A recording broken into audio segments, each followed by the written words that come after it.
Tous les enseignants de la parole de Dieu communiquent-ils des enseignements conformes à la parole d'Élohim? Tous les hommes qui se disent hommes de Dieu, sont-ils tous appelés?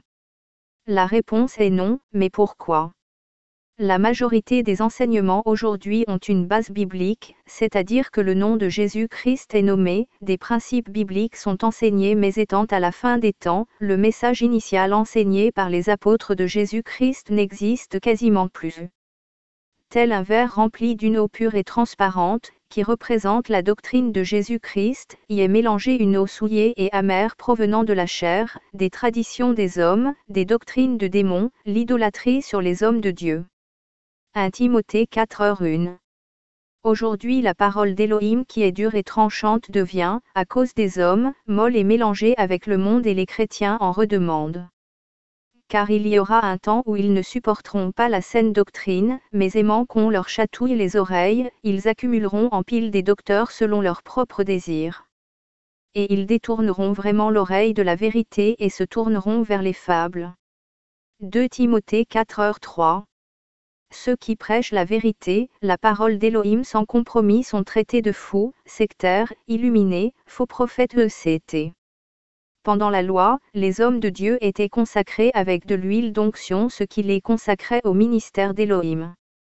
Sous la grâce, Elohim consacrait les hommes de Dieu via des révélations, des songes, des convictions très fortes dans le cœur, des paroles, des visitations. Aujourd'hui, étant toujours sous la grâce, la technologie a pris une place très importante dans nos sociétés. Aujourd'hui, pour certains, ce n'est plus le Saint-Esprit qui met à part les serviteurs du Tout-Puissant mais les réseaux sociaux, YouTube, Instagram, Facebook, la recherche d'une carrière, la recherche de gloire et d'argent. Ce n'est pas que partager la parole, dans le but d'enseigner, sur Internet soit une mauvaise chose, mais pour le faire, il faut que le Seigneur soit à la base de cette œuvre. Aujourd'hui beaucoup malheureusement prêchent dans le but d'attirer les hommes vers eux et non vers le Seigneur. Beaucoup ne prêchent plus de vérités bibliques telles que l'enfer, les conséquences du péché, la Nouvelle Jérusalem, l'obéissance à la parole d'Élohim, l'enlèvement, le millénium, le rejet des traditions contraires à la parole de Dieu, la distinction entre la loi et la grâce. Mais quelle attitude à avoir quand la majorité de ceux qui prêchent ne sont malheureusement pas sincères et vrais, ayant une vie double. Il faut prier le Seigneur qu'il nous conduise à écouter des serviteurs qui sont intègres et vrais, aimant les âmes, le Seigneur, les choses d'en haut, haïssant le mal, le péché.